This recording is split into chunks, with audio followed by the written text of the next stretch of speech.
Tumingin ka nga sa akin, may gusto lamang akong tanungin, at kung maaari ay iyo itong sagutin ng walang halong pagsisinungaling.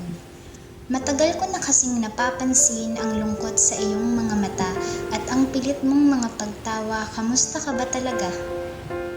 Halika dito sa tabi ko, ating pagsaluhan iyang lungkot mo. Sa akin mo ilabas ang bigat ng puso, ikwento mo sa akin, makikinig ako.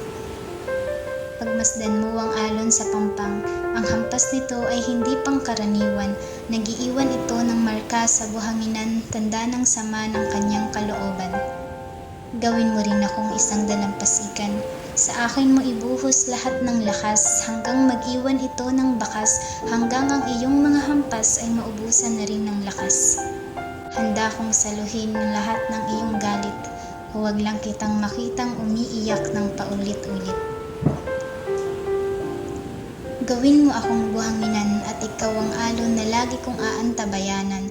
Sasalubungin kita mula sa iyong galit hanggang sa pagkalma, dahil hindi ko hahayaan na malunod ka sa sarili mong puwersa.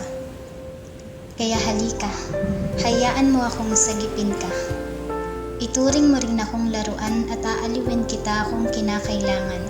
Sa akin mo sabihin lahat ng kinatatakutan, dahil hindi kita iiwan sa anumang paraan. Huwag kang mag-alinlangang magkwento, dahil hindi naman ako katulad ng ibang tao. Hindi kita pipilitin kung hindi mo gusto. Kung saan ka masaya ay doon na rin ako. Palagi mo sanang tatandaan, ang buhay ay hindi isang paligsahan. Hindi mo kailangan laging nasa unahan.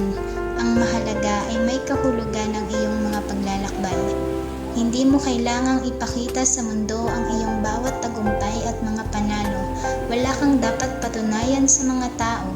Ang importante ay kilala mo ang sarili mo.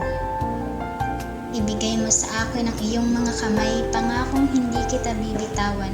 Dumating man ang malakas na bagyo, hampasin man tayo ng malalaking alon, dito lang ako sa tabi mo. Handa kang sagipin sa nakakalunod na mundo. Sumandal ka nga sa